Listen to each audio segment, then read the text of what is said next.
Hello, I am Miki Kashtan, and this is the Conflict Hotline. What you say next can change your world. Tonight we return to the topic of parenting. Both parents and children would love to find ways of navigating daily living with more connection and trust, and struggle mightily whenever disagreements arise. Tonight we'll examine these dynamics in 3 different scenarios. In the studio with me today are Annette Zupke and Yanai Kashtan. And together we're going to play a number of situations in role play. The first one is like this. Annette is going to play Michelle, who is the mother. And Yanai is going to play Tim, who is the child. How old are you, Tim? I'm 5 years old. Okay, now let's watch what happens in the evening when Annette wants to go to a movie. Oh, I hear the door ringing. Laura is coming. I'm going to leave now and see you tomorrow, sweetie. No, I want to play with you.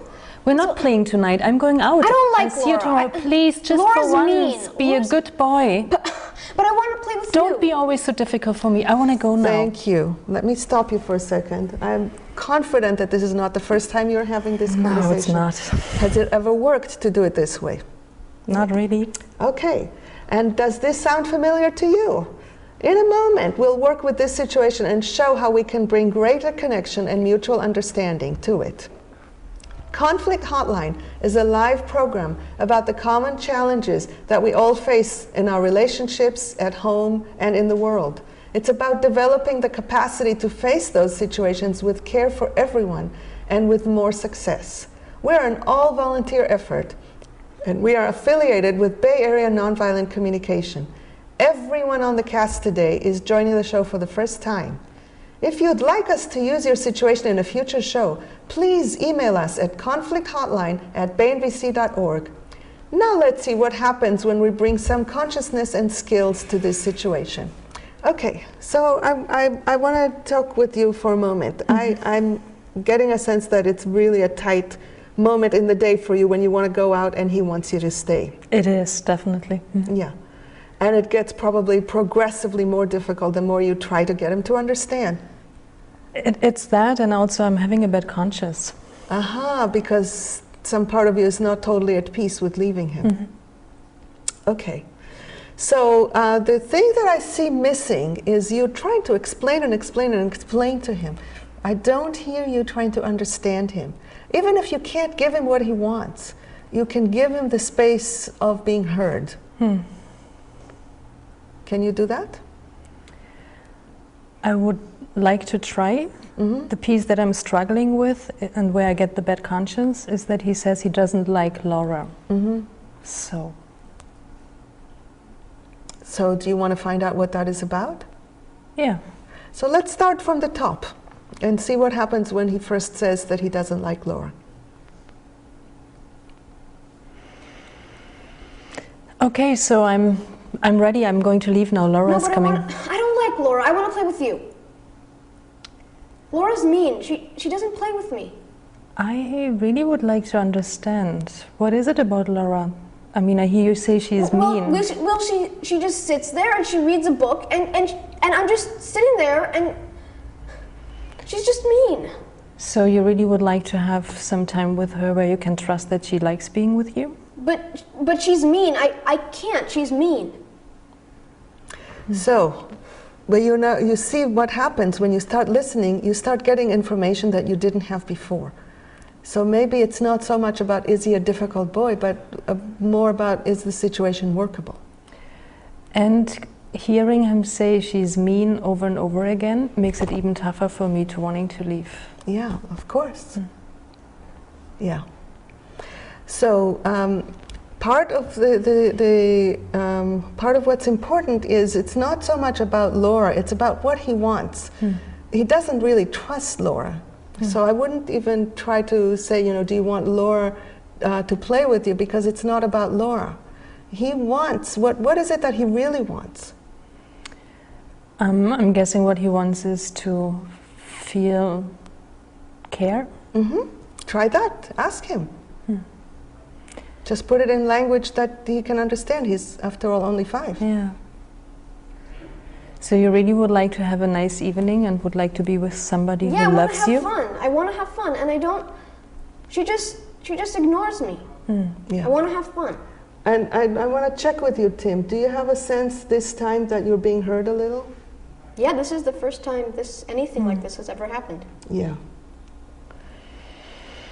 Yeah, so already we're in a slightly different world. And, so you can tell him what happens in you, too. So I'm hearing that you really would like to have somebody with you and you want to feel loved in the evening? Yeah, but not Laura. Yeah. Sweetie, would you be willing to listen to me? And I would like to share with you how it is for me when I hear you say that. Okay, can Laura not come again? So my sense is he's not yet ready to hear you. There's more there that, and I am imagining that part of what's going on is that you don't believe that you will ever be heard. No, because it's never happened before. Yeah. And this is something that happens a lot, where the dynamics between parents and children don't leave children with a sense of being heard. And because they don't have the power to make what they want happen, it's an incredibly helpless situation. Can you imagine what it's like, where there's something you really don't want and you don't have the power to make it happen? Yeah, I get a sense of that. Yeah, so to see if you can reach more to understand what his experience is, so that he really has a sense that you get it. Because if he is repeating, anytime somebody is repeating something many times, it's because they still don't trust that they're being heard. Child or adult, same deal. So what do you think is something important that he wants to be heard about? My guess is that he would like to be included in making a choice. Try it out. Ask him. I don't know. He's the only one who knows. So, Tim, I'm wondering if you really would like to decide with me together who is going to be with you in the evening when I'm leaving. Yeah, I don't want Laura. I want you to play with me, and I want to decide that. So you really want to be with somebody that you love and trust and where you feel comfortable with? Yeah. You're much more together now. Do you feel that too? Yeah. Was there relief? Huge relief. Yeah. So what's your sense of what can solve the problem? For this evening, or like? So for this evening, there's always the question, how negotiable are you about leaving? You may not be. Yeah, I'm having the sense I'm not. I'm really anxious of wanting to leave. There's something important for me tonight. So then the question is, can you, with integrity, tell him that you're glad to know more about what's happening with Laura and why he doesn't like her, and you really want to solve that problem, and you can't do it tonight, and you'll talk about it the next morning and promise something that you can stand behind, something. Try it out, see what happens. Okay, so I think I eventually understand what it's about for you, and I really would like to make a change with you. Yeah. Yet not tonight. Tonight is. That's what you always say. Not. And then Laura comes and she's mean and I'm sad. So it's really difficult for you to trust that this time. Laura's mean. Yeah.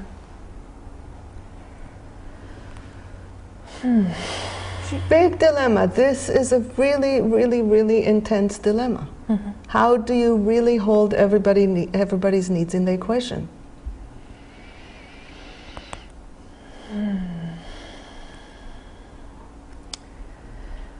So what's coming to me now, as it is still important for me to go out, I would like to give it a try to ask if there's anybody else but Laura who my son could think of spending the evening while I'm gone. Try it out. So Tim, it's also important to me that you feel comfortable and that you have a nice evening, and I also want to go out tonight, so I wonder, is there anybody else that you could imagine to spend the evening with, that you would have fun with? Well, I guess Bob is a little better than Laura. He actually plays with me. Laura just sits there and reads her book, but he'll actually play with me. So do you have a sense now that you're being included in solving the problem together? Yeah. Yeah. So that's really the core thing, because what the solution is might change and it might not even work, but the sense of being together on this is what builds the trust. Yeah. I also feel way more comfortable now. Yeah. So you're going to call Bob, and hopefully Bob is available, and we'll see what happens. So now let's just cut and have just a little bit of the conversation that you have the next day. Okay. So Tim, did you have a nice evening yesterday night? It was okay. Yeah. It was better than Laura. Okay, so hearing that, I really would like to make sure that next time it's more than just okay for you. And I would like us to spend some time and go through different ways of how we could arrange that. Would you like to tell me what would be your most preferred option? And the nights when I have to do something else. Well, maybe we can find someone even nicer than Bob. Because he's okay, but I really want to have fun. I don't want it to be okay. Yeah, and I want you to have fun too. It's important to me. Good. Isn't that conversation completely different from the fighting and bickering that you've had before? Yeah. So I want to hear from you, what was it like for you to have her express things to you in this different way? What happened? Well, suddenly I didn't even care that much if I had to spend an evening with Laura, because I knew that she really understood where I was coming from and what I was needing. So that was the main part. Yeah. After that, it didn't really matter. Yeah, it's kind of like Laura becomes the reason that he stays there, because that he keeps saying about Laura, because it's really a placeholder for being heard. Okay. And I also have a sense that in this way you also are getting more heard too, because by hearing him there's more room for him to understand, and accept that you need to go. It wasn't even a big challenge about that at all. It felt much easier. Yeah. So wondering, what did you learn from this? What's something that will stay with you? Definitely the piece around checking first, and to look together for what could be the possible options that both of us have a good evening. And particularly because I also realized that it's easier for me to leave when I know that you feel happy. Yeah, that is hugely important. And so easy to gloss over when you're just anxious and just trying to basically push him away so that you can go and do your thing, and then it doesn't feel good inside. You go, but it doesn't feel good. Yeah. Anything else that either of you wants to add before we take a break? Well, I just was really powerful how once we had created a connection, Laura didn't matter anymore. An evening with Laura wasn't that bad anymore. I also have one other thought, which is Laura is also a human being and could be talked with about what this is about for her. Maybe she's kind of like doesn't know what to do with Tim, and if you give her some ideas about what things Tim likes, she might be different. You never know, but just talking about it, who knows what the options are. Yeah, it's worth trying. Okay, so let's take a short break, and when we come back, we'll be doing an interview with Yanai Kastan.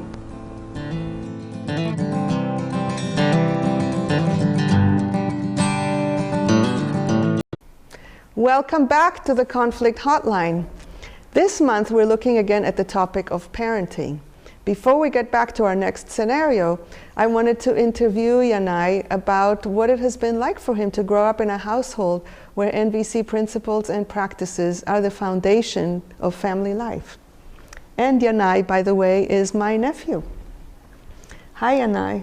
Hi. So, I've heard you refer to yourself as the product of an NVC system. So can you say a little bit about what that means to you? Sure. Well, both of my parents are NVC trainers, and we just hold NVC values as really deeply, and everyone's needs matter, even if not all the time everyone's needs are met. So, yeah, that's Do you have like an example of when is a time when you trust that your needs matter even though they're not met? Do you have an example of that? Yes, actually, a long time ago I was running down some stairs and I fell and hit my head on concrete, and we actually had a plane to catch later that day, and I really didn't want to go to the hospital, but you know, my parents said, like, you're going to the hospital and that's what's happening. But it was still clear that my needs mattered, even though they weren't being taken into, they weren't being met in that particular situation. What gave you the sense? How did you know that they mattered? Because previously my needs had always been taken into consideration, and they said, you know, while it was happening, that it's not what they want to do, but it's what they should do for my safety. Mm-hmm. So they communicated to you their care for your needs. Yeah, and that combined with previous knowledge of, you know, the fact that my needs do matter to them was enough to make me really know that my needs did matter in that moment. So what are the benefits of growing up in this particular way? Well, I don't think I've stayed mad at my parents for a very long time at all, and that is a really big plus. And there's just so much ease and communication that can happen. And again, even if your needs aren't met, then you know that your needs matter to everybody who's involved, and that is really important, because you can still love whoever you're with, even though your needs aren't being met. And have there been any kind of like downsides, any way that you think that growing up in this way is a problem? Well, I'd say it gets worse when there are more people involved, but I remember one time at NVC Family Camp when there was some decision to be made, I forget what it was, and there were many, many, many different opinions. And I felt at the time like we could just work through it, not using NVC, in much, much less time than using NVC. It took several hours.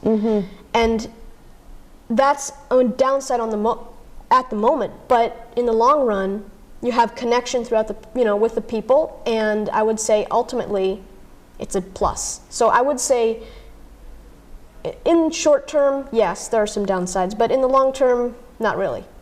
And is there any way that you feel different from other kids, where it gets sometimes awkward or unusual or something? Well, I don't think it gets awkward, because I can kind of speak both languages, I think. So it doesn't really get awkward, but a lot of times in my head, sometimes I'm translating what other kids are saying to each other into NVC. So. And you do that so that you can understand them better? Yeah. And so maybe I could mediate, or at least understand both sides, which is really important, I think. Do you have any advice that you could give parents if they want to transform their relationships with their children? Sure. One is always remember that your kids' needs matter, and always try to find a strategy that will meet as many needs as possible, because there's always a strategy that will meet the most needs possible. Also, if you have a demand of your kids, such as we're going to the hospital because you have a big bump on your head, don't try to sugarcoat it and make it seem like a request. If it's a demand, it's a demand. And hopefully your kid will actually understand that, especially if that doesn't happen very often. Yeah, if every other thing is a demand, then what way are the child's needs taken into consideration? Yeah. And also, another thing is, in the moment, if you're having some dispute, maintaining the connection with your kid is over the long term is almost always far more important than getting your way in that one situation. So keep the connection over getting your way, I would say. Thank you. And how about for children? Do you have any advice for children if their parents don't practice NVC? Yeah, well, if you can understand the needs behind what they're saying to you in non-NVC language, and you understand that they want the best for you, and their strategy for meeting your needs and their needs is just not what you would like, but you can understand that your needs matter to them ultimately, then it doesn't matter how they speak to you, you can respond with NVC, understanding what their needs are. And a lot of times that will immediately break all the tension, and you'll be able to have a real conversation, as equals. Thank you. And the next is, I understand you're being homeschooled? I am. Have been for my whole life. Can you describe a typical day? Well, what I like about homeschooling is there really isn't a typical day, but some things I'm into right now. I'm really into chemistry right now, and math and physics too. So that's a lot of what I do. Is I do chemistry experiments and. And you do it on your own? Do you have anybody that helps you? How does it work? For the more dangerous experiments, I have some parents or adult friends around, but a lot of it I do alone. And how do you learn? How do you know what's happening? How do you even know what experiments to do?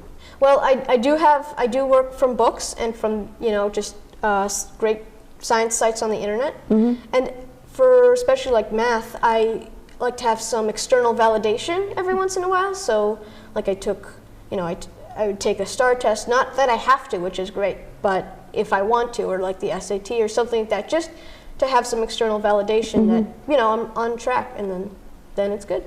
Do you have any other interests or projects that you are pursuing other than science? Sure. Well, I'm really into theater. I've been in many plays, some at the Berkeley Playhouse. So that's another passion of mine. Science, math, and theater, I'd say, are the biggest ones. Maybe writing a little bit. So, yeah. Anything else you'd like to share with our audience? Yeah, well, I would say that for NVC, the most important one thing you can do is just understand that everyone's needs matter, and even if in some situation, not everyone's needs are going to be met, you have to take everyone's needs into consideration. Thank you very much. And now we're going to take another break, and when we come back, we're going to go to our next scenario. Stay tuned. It does not matter anyway. No, it does not matter anyway. Hi, welcome back to the Conflict Hotline. Annette is back with us, and I want to introduce also Matt Zweier, who is joining us for this scenario. Matt is going to play Austin. How old are you, Austin? I'm 9 years old. Thank you. And Annette is going to play Cynthia. How old are you, Cynthia? I'm 13. And Yana is going to play Harold, who is the dad. Okay, so it's a very simple situation. You will understand it right away because I'm sure you've seen many of them. Cynthia, the board's ready. Come on, let's go play Monopoly. Oh, please get out of my room. I'm reading. You said we were going to play Monopoly. I'm ready to play. I didn't say that. I want to read Guys, now. can you just stop fighting? Okay, who started it? He just came into my room. She said we were going to play Monopoly. Guys, you have to learn to get along. I don't want to get along. I want to read. But she told me we were going to play Monopoly stop bothering your together. sister. Stop telling stories about me. I never said Stop. that. Yes, she did. She told me she was going to play Monopoly That's not with me. true. Just tell the truth. Okay, so this is not going very far, is it? I can see you are getting all upset and they are escalating. So this is a typical situation that happens between siblings. So let's see if we can try to address it differently. Maybe you can try to support them in hearing each other. Okay. You need a moment of understanding for you, just the amount of tension that it is to have your children constantly fighting with each other? When Yeah. you want just peace and, I just want peace and harmony. yeah. Ready? Yep. So it's going to start again. Cynthia, come on, the board's ready. Let's go. Please go out of my room. I want to read. But you said we were going to play Monopoly now. I didn't say we play Monopoly. Yes, you did. I didn't. Guys, so I'm hearing there's some conflict here. And, so Austin, you want to play Monopoly with your sister? Yeah, she said we were going to play Monopoly, so I came over because So we're you going to go remember play that Monopoly. She promised to play Monopoly with you. Yeah. Yeah. And Cynthia, you're just wanting just time alone to read. Yeah, I want to relax. Yeah. Okay. And so I'm just thinking. So you're just wanting to relax, and he's coming in, and he wants to play Monopoly with you, and you don't want to play Monopoly with him. Right. Yeah. And I never said that I Yeah. wanted to play this And game. Austin, so do you think that maybe? I think this is a little premature. Okay. Because I think that they maybe are having some sense that you're hearing them. Do you? Do you have a sense that he's hearing you? Some. How about you? Do you have a sense that he's hearing you? I feel hurt, yeah. Yeah. So there's a reason why Austin is less trusting. Because first of all, she was the last person you heard. So it's going to be harder for him. Second, he's younger, and as a younger, many times younger brothers are told to, buzz off, even by the parents, to leave alone the older. So he needs to have a little bit more trust that you really understand his situation. So let's try that first. Okay. So Austin, you just really want to play Monopoly and have some connection with your older sister, right? Yeah. I mean, she said we were going to play earlier, and I don't know why she's saying no now. I mean, Yeah. we were going to play Monopoly. It was So going to you be just fun. really want connection, and you really want to have fun. Yeah, I mean, I love Monopoly. It's one of my favorite board games. I think there's also one more thing, which is I think he wants to be believed. Yeah. He wants to be trusted. Because, he's saying it many times. And again, like I said in the previous scenario, when somebody repeats something and repeats it and repeats it, it's because they don't feel heard. Right. So there is something about the piece about did she say it or did she not that is really, really, really intense for him. So see if you can try to connect with that too. Okay, so I'm hearing that you remember that she promised to play Monopoly with you, Yeah. and you really want her to follow up on that promise. Yeah, I mean, she said she was going to play Monopoly with me, Yeah. so we should play Monopoly. Right. Yeah. I understand. So you're just wanting to be able to trust her word. Yeah. Yeah. Yeah. Yeah. Did he get it this time? Do you feel heard now? Definitely. Yeah. Yeah. Okay, now, so that's the first order of business. If if you have siblings, two kids that are fighting with each other, is the first thing is for them to have a sense that you hear them. And you've already gone a long distance because you didn't say you're the younger, you should, you're the older, you should, none of that. You just gave each of them a piece of hearing. So they trust you, but they don't yet trust each other. Right. So if you're going to ask them to solve a problem before there's trust, remember what you said in your interview, connection comes first. Until there's connection, they can't solve the problem together. So how are you going to help them connect with each other? So, Cynthia, I'm wondering if you can understand that you're really wanting relaxation and reading. Yeah. And I'm just wondering if you could just say to me what you think that your brother is wanting right now. Well, he wants to play his favorite board game, Yeah. and he wants to play it with me. Yeah. And so I just am curious, I want to check whether or not she agrees or whatever. Does it feel good to have her just say that? Yes. Yeah, definitely. Especially the fact that she emphasized wants to play it with me, because it's not just about I just want to play the game. Yeah. I want to play it with her. Yeah, so she got it and there's a relief even though she's still not wanting to give it to you. This is so important that there's something about being heard and understood that gives us relief regardless of whether we're going to get what we want. So now let's see if you can get him to do the same thing. Yeah. So, Austin, I'm wondering if you could just tell me what you think that your sister is wanting right now. She wants to just be alone in her room, reading her book or whatever, and not have me there. Yeah. Yeah. Is that true? Yeah, and it feels really good to hear that. Yeah. So you kind of understand where the other is coming from now. So, Cynthia, I'm wondering if there's some way that you can think of honoring your needs and your needs for relaxation and alone time, and his needs for connection with you, so that both of you come out happy with the situation. So connection with me at a later point would be something Okay. I can see. So let's see if that works for him. Before you even check with him, I just want to highlight how important it is that you named all the needs so that he hears his need, she hears her need, and you're inviting her to hold both just by the way that you're asking. That is such an important thing, because then it's not easy for you to just say, I don't care about him anymore. Yeah. Now let's, yeah. So, Austin, I'm wondering if you could meet your Monopoly desire right now by maybe inviting some friends over to play, and you could also have the connection with your sister that you want by maybe I don't know, what do you think, what would you like to do with her that would satisfy that need for connection? I mean, I'd like to play Monopoly with her. I mean, Is there anything- that's why I asked her. Right. So she is, it sounds like she's open to having connection with you, but she really doesn't want to play Monopoly. So is there anything else that would meet your need for connection?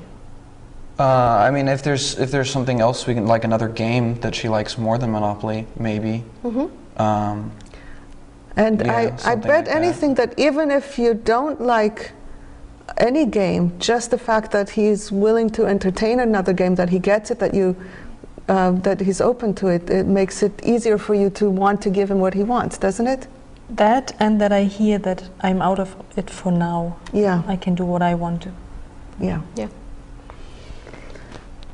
So, do we have a solution?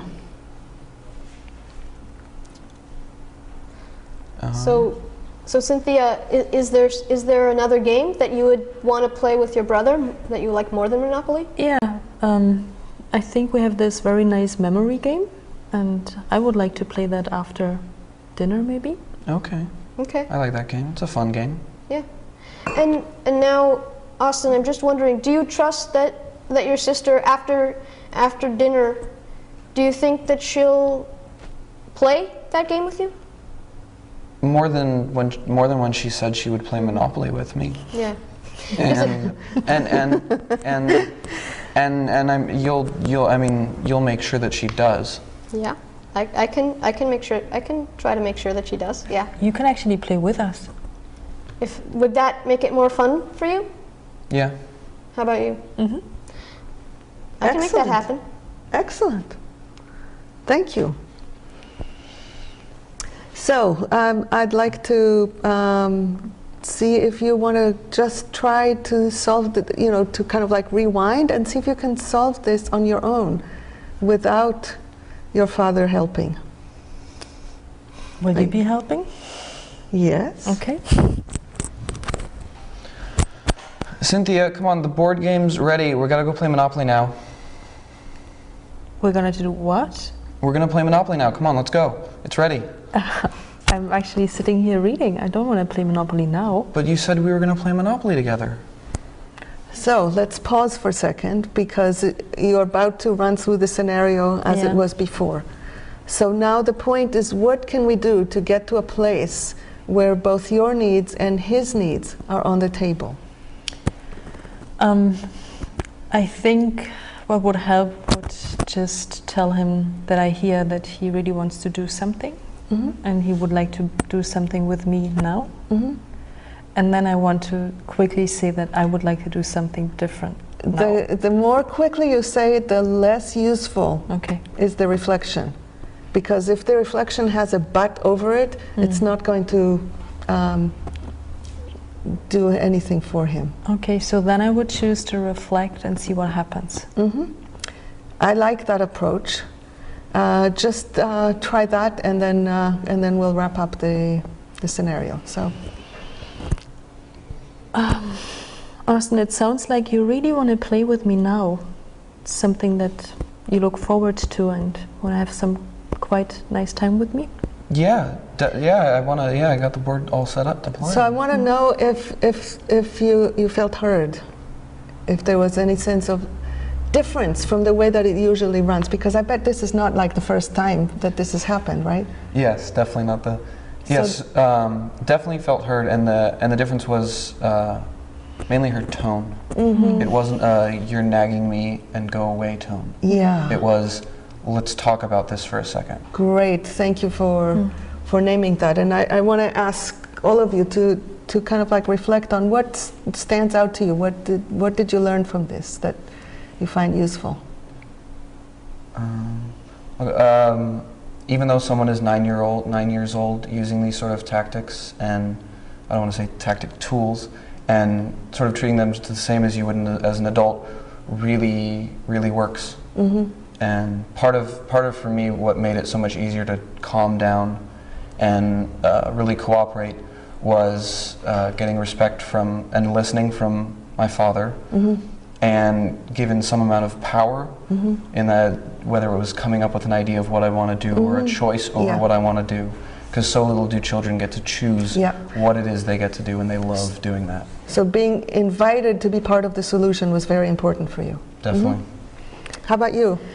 When we did that without the help of our father, I realized that it also serves me to relax and to lose tension when I first reflect, and it slows down things. Thank you.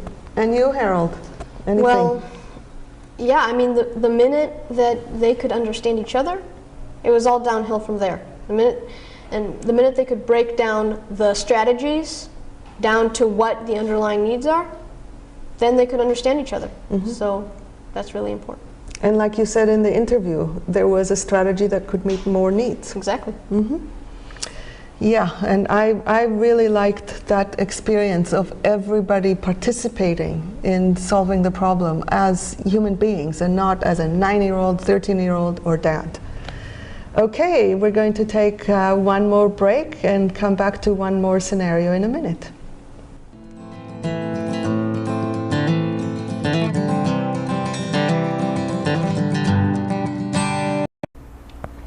Welcome back to the Conflict Hotline. I'm Miki Kashtan, and I'm back with Annette and Yanai for our final role play.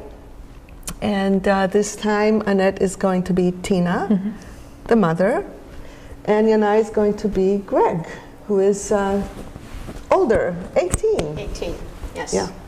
Okay, and let's see what happens. So I just got enough money and I'm gonna go get my motorcycle. You're gonna get what? My motorcycle, I'm gonna get a motorcycle. I just got enough money. Yeah, and you can save that money till the day you leave the house, because as long as you live under my roof, there is no motorcycle. No, I'm getting a motorcycle. I see, it's my money. Right, it's your money, and as long as you live with me, you can save that money in the account. I'm gonna wear a helmet. I'm gonna drive under the speed limit. And Thank you. Thank you. This is a tough situation. It is. It's very, very tough, and I see that you're getting all riled up, and you're going to make a case for yourself. And there's just no room for you to even hear anything about it. No, no way. So this is going to be tough when it's really non-negotiable. It's going to be really tough to create a sense of connection. And it's going to require a lot of work from you to maintain your clarity and to maintain openness to where he is, because you could see the excitement on his face. I did see that. Yeah. Yeah. And you understand what that excitement is about. Yeah. It's about, I'm guessing it's a sense of freedom and making choices and have some adventure. Yeah.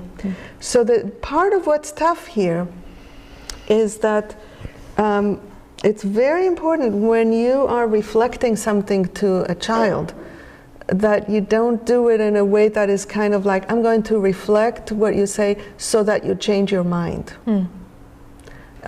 So there is an honesty that you need to have here that, you know, right in the moment, I absolutely don't see this as an option, and I do want to connect with you at the same time.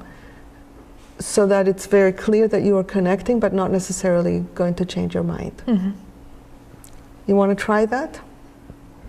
Try to hear him first. Or try to come from a place of connection instead of not under my roof. Okay, I try. So I just saved up enough money to get my motorcycle. Wow, you seem pretty excited about that. Yeah, I just saved up enough money to get it. Yeah. Isn't it really cool? I mean, I don't know. I mean, I see your excitement, and at the same time, I'm sensing a lot of tension and fear inside you don't need to be worried. I'm gonna wear a helmet. I'm gonna go under the speed limit. I'm not gonna like go in between the lanes or anything. You know, I'm not gonna like. I'm gonna be totally safe. I'm gonna be total. You know me. I'm responsible. Yeah. I'm safe. I'm gonna be safe and responsible. So I'm worried that you're going down the line of giving him a sense that you are hearing him and might shift. And I want you to find a way to express your clarity and the dilemma that you're in, instead of making it look like you're all nice and listening to him, and then it's going to be very hard for him to trust you. Do you see what I mean? I think I do, yeah. Yet I'm so tight about it because I'm so worried that it's difficult right now to find. Then I wouldn't go the route of listening to him. Then I would say, I really see that you are very excited, and I can't even hear it because I'm so scared, and I want you to hear me first. Okay. He's 18. You can ask him to do that. Yeah, brings me a relief to try this option. So I saved up enough money to get my motorcycle, and like, you want to like go down to the dealership and. Wow, it sounds get it? pretty excited, and you really would like to go. Yeah, I just got enough money. Greg, I see your excitement, and my dilemma is that I'm also feeling a lot of tension and It's okay. anxiety inside. I'm safe. I'm going to. Can wear you please listen to me first? Fine, Can but you have to listen to me afterwards. I'm happy to listen to you, and in this moment I'm just not able because I'm so... So you can't listen to me afterwards. In this moment I can't. So in the next moment you will be able to? I will be willing to listen to you, and I would like to listen to you. But right now I would like to share what's going on inside me. Okay. Okay? And the way that I'm assessing the situation is he's giving you the space to speak, but he's also stretching quite a bit to even listen to you. Yeah. Right? Yeah. So get straight to the point. The core of the matter, just as core and as honest and as authentic as it is for you. Don't dress it up. Because you don't have a lot of time. Yeah. So what I would like you to know is that I'm not happy with the idea of you buying a motorcycle. Right, but I'm going to be safe about it. And You drive a car. How safe is that? I'm still not done yet. I would like to say a bit more. Can you hold it for a moment? Yeah. And given how hard it is for him, you can acknowledge, you know, I hear what you're saying about being responsible, and you can even acknowledge, if it is true, that you know he has been responsible, and you still have things to say that you want him to hear, and that just being acknowledged might give him just a little bit more space to hear you, because there really isn't a whole lot of space. Both of you are very charged here. Well, before I go on, I would like to say that I'm really happy that you try to make space to listen to me, and I also want you to know that I am so grateful that I know that you are responsible, and I am full of trust when it comes to your choices. And yet, This one. This one is different. It's just... How is it different? It's a potentially dangerous situation. Exactly. And I've been in many other potentially dangerous situations, and I'm responsible. Yeah. And look, I've got all my limbs, I'm fine. And I want that to continue. And with a motorcycle, I'm just not trusting it. And it's not because of the choices that you make, but there are more people outside on the road. There are more And I people really- outside on the road when you drive a car. And even though I see your excitement, I would like to take it slow. And I really would like us to take more time to look at it and to connect around it a bit more. I am really, really liking the way that you are navigating it. And I just want to check with you. I know that you're all charged up and you want to do it and you're frustrated and all of that, but do you get that she's trusting you? Yeah, And, do. and that she really wants to connect? yeah, for sure. And yet, even with that, I'm still Yeah. really, really, really frustrated and want to get that motorcycle. Okay, so let's now switch Yeah. and see if there is something that you can do when you come to talk to her to even make room to get a hearing. You can imagine, you know, even if this didn't happen, you can imagine, because your friends have had situations with their parents, you can imagine how scared she would be. Yeah. So maybe there's a different way that you can even approach it. Okay. Do you want to try? Yeah. Rewind. Okay, so I just got enough money to get the motorcycle that I've been wanting, and I'm wondering, like, you want to go down and get down to the dealership and get it? Can we slow down it a bit? What do you mean? You're coming in here with a lot of excitement, and So she's doing the work still. And I don't want her to have to do the work. Right now, I want you to imagine that you have a mother that doesn't know anything about NVC. Okay. Use the advice. Use the advice that you gave children in the interview. Start from the top. So I just got enough money to get the motorcycle, and I was wondering if we, you know, go down to the dealership and pick it out. And I don't think I get you. What do you mean? Money, motorcycle, going right now? so are you worried about the motorcycle? What are you worried about? You know, what I don't like is that you come with this idea that I don't remember we've ever talked about it, and I would like to have some time to share with you what's going on inside of me when I hear you wanting to buy a motorcycle. Okay. Okay. One more thing, which is I'd like you to just act in the same way that you acted in the very beginning. And I want to see if you can hear her care for you Yeah. through her saying, "Not under my roof." Yeah. A motorcycle? Not as long as you stay with us. As long as you live here, there is no way that you buy a motorcycle. So I'm hearing you have a lot of concern with me getting a motorcycle, and you're wanting at all costs for me not to get a motorcycle. Let's go to the need. Why does she not want you to get a motorcycle? She wants me to be safe. Say that. Okay. That's what will give her a sense of being understood.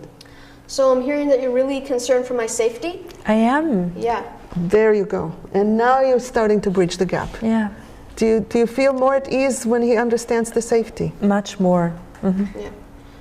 So, and you're just worried that a motorcycle is so unsafe that it wouldn't matter what I would do. It's just unsafe. Yeah, there Yeah. are so many people out there that, you know, we've seen so many accidents, and I really want you to be safe. And So we are going to leave this in the middle because we are getting close to the end, and it's not something that can be resolved with complete ease at this point. But I have confidence that if you carry it out this way, one of three things will happen.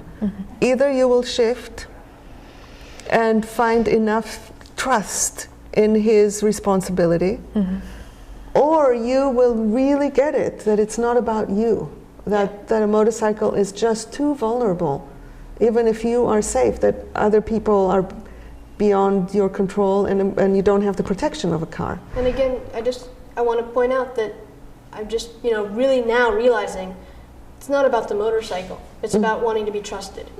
Yeah. So if there's And- some other way. Exactly, and then I was going to say, or there can be a third thing where both of you come up with something that will give you that sense of, fun and power and independence and competence without compromising safety that you can both be happy with. Okay, so I'm just curious what you got from this scenario or from anything, what stands out to you that you learned today? Yeah, from this last scenario, I definitely learned how important it is to slow down and to really take time to look at all the different angles. What is in there for you? Why is it so important for you? Because it was heartbreaking to see your excitement and then to squeeze it with my fear for you. And so really, sitting down and taking time. Yeah. How about for you? Again, just taking time and realizing that it wasn't about the motorcycle, and whatever real life scenario there is, it's probably not about that one thing. It's probably something else deeper. Yeah, and the thing that stands out to me, particularly in this scenario, is how difficult it is to navigate a situation when both parties are really charged, and how you just have very little windows for each person to be heard.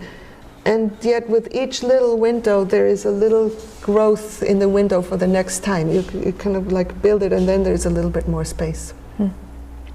So, thank you. This is the end of our time together. If you liked what you saw today and want to learn these tools, call our organization, Bay Area Nonviolent Communication, or look at our website for training opportunities in the Bay Area, in other places, or from your home. Our contact information is repeated at the end of this program. You can also make a donation to support the production of this show on our website. Also, we love to hear your feedback. Please write to us, please send us your comments or scenarios you would like us to role play. Send them to conflicthotline@baynvc.org. Before we go, we want to thank our role players, Annette, Yanai, and Matt, and the all-volunteer crew. We are planning to take a break for the summer, so we won't be back with another show until October. Hope you can stand this. We hope you'll join us then on October 6th at 7:30 p.m. Until then, you can watch past episodes of our show at youtube.com/baynvc. Have a great summer. See you in October. I am Miki Kashtan.